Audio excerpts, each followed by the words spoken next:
current news podcast. With Elu and Jesse. Yes. Power, corruption, a city on edge. I don't know about you, but this whole thing, it's like something straight out of one of those gritty New York thrillers. It's got all the ingredients, that's for sure. But this is real life, right? We're talking about Mayor Eric Adams staring down federal corruption charges. And our listeners, they get to bypass those surface-level headlines and dive right into the thick of it with us. What's really fascinating here, though, is how much of this story comes down to the man himself. Oh, absolutely. I mean, Eric Adams, he is New York City. Yeah. Born and raised, his journey to City Hall, it's as much a part of this story as the allegations themselves. It's true. Like, you almost couldn't write a more local boy done good narrative except, well, you know. Except for the sharp turn into, shall we say, uncharted territory. Exactly. So for our listeners who maybe haven't had every beat of this man's life committed to memory, let's start with those early chapters, right? Brooklyn, Queens, overcoming dyslexia, a childhood that honestly most wouldn't exactly call easy. What can you tell us about those early chapters and how they might have shaped the Eric Adams who would one day run for mayor? Well, one thing that immediately jumps out is Adams' time as a police officer. We're talking over 2 decades wearing that NYPD blue. He rose through the ranks, became a captain, but it wasn't just a job, not for him. It was a defining period, put him face to face with the city's complexities, its inequalities. That often, how do I put this, strained relationship between law enforcement and communities of color. Yeah, and he never shied away from those complexities either. If anything, he seemed to lean right in. He was outspoken, you know, a vocal advocate for black officers, and he did all of that while climbing the ranks within the very system that he was often criticizing. Exactly. He even co-founded 100 Blacks in Law Enforcement Who Care, which, when you really think about it, speaks to this deep commitment to reform from within. It's something you see throughout his career, this interesting tension, this dedication to serving the city through its institutions, while simultaneously pushing for change and accountability. Okay, so we've got this ambitious, sometimes controversial figure who's clearly not afraid of a challenge or two.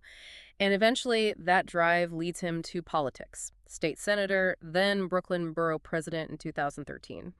So how do you see those earlier political experiences informing his approach to leadership, especially once he reached the mayor's office? You know, it's interesting you use the word controversial, because even back then, during his time in the state senate and as borough president, there were rumblings. There were these investigations into his campaign finances, questions about potential conflicts of interest.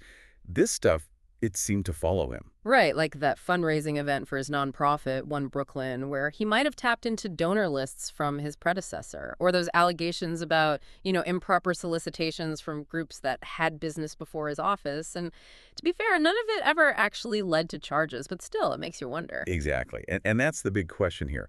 Were these early incidents just speed bumps on the road to political success? Or were they early indicators, signs of a pattern that would eventually, well, catch up with him?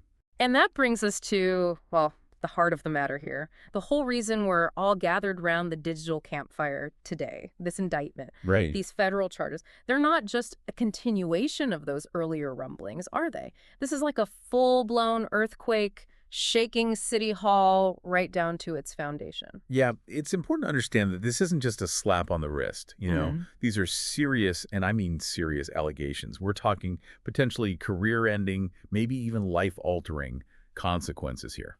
Okay, so let's break these allegations down a bit. The New York Times piece, it outlines a few key areas of concern. Starting with, and this one almost sounds too wild to be true, this alleged conspiracy with the Turkish government. It's Right. like something straight out of a political thriller. What's the real story there? Okay, so essentially, the indictment is suggesting that Adams, during his mayoral campaign, that he and his campaign, they might have illegally accepted donations from foreign nationals, specifically people with ties to Turkey. And this is, well, you just can't do that. Right. It's a huge no-no in campaign finance because it opens the door to, you know, foreign entities having undue influence over American elections. And then there's that whole thing with the Turkish consulate building. I mean, how often do you hear about a mayor potentially messing around with fire safety inspections? What's the deal there? Yeah, so investigators, they're looking into whether Adams put pressure on the fire department, maybe to speed things up, or even overlook some safety concerns about this new Turkish consulate building.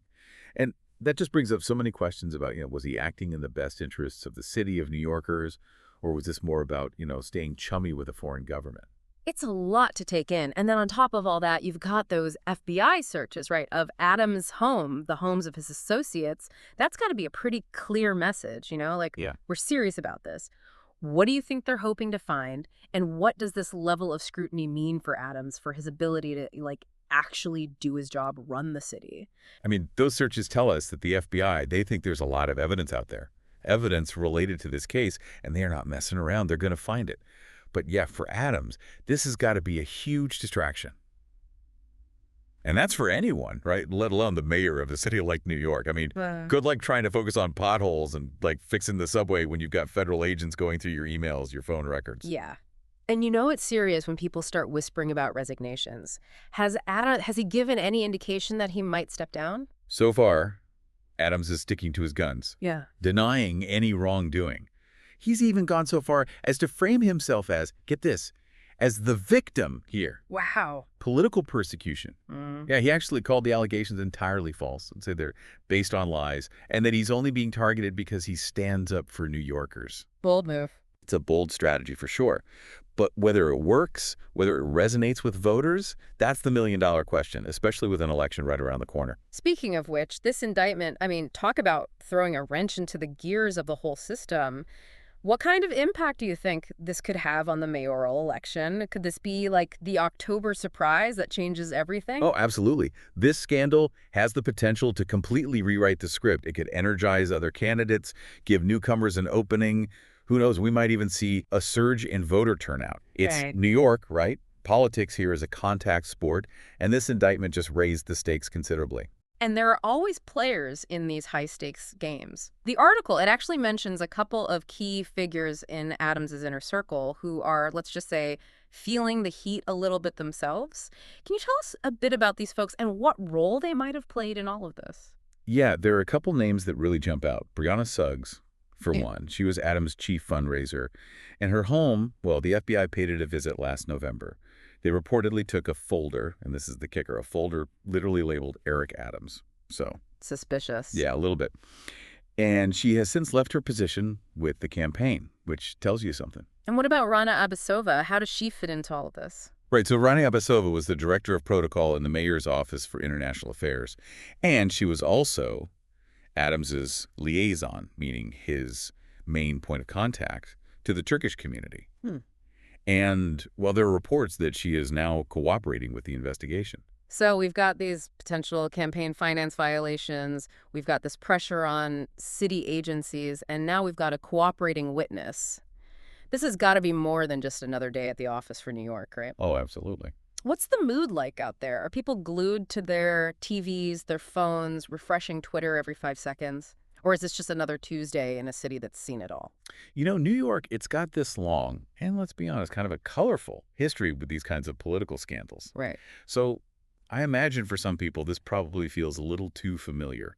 But this indictment, it feels different, doesn't it? It does. This one cuts right to the core of who we are, as a city, as New Yorkers. The article even mentions some interesting parallels to those past scandals. We're talking Bo James Walker back in the 30s, resigning in the middle of corruption charges. And then William O'Dwyer, he also stepped down under a cloud of suspicion. Is this just history repeating itself? Right. Are we seeing double here? Or is there something unique, something different about Adams' situation? Those are the million-dollar questions, aren't they? Mm-hmm. I think what really stands out is that each of these cases, despite all their differences, the time periods, the specific circumstances, they all do the same kind of damage. They chip away at the public trust. That idea that someone you're supposed to be able to trust, someone with that much power, the city's highest office, might be abusing that power, not for the city, but for themselves. It leaves a mark. It's true. And we can't forget about Adams' predecessor either, right? Bill de Blasio. Right. He had his own run-ins with federal investigations. Never any charges, but still. Yeah. It makes you wonder if maybe, just maybe, there's something about the system itself. Yeah. Something about New York City politics that makes it vulnerable to this kind of trouble. Is it a feature, not a bug? Exactly. Right. Is it just a few bad apples?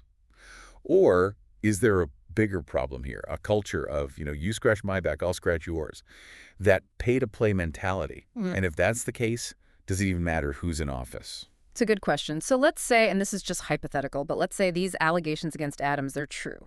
What does that say about him, about his leadership?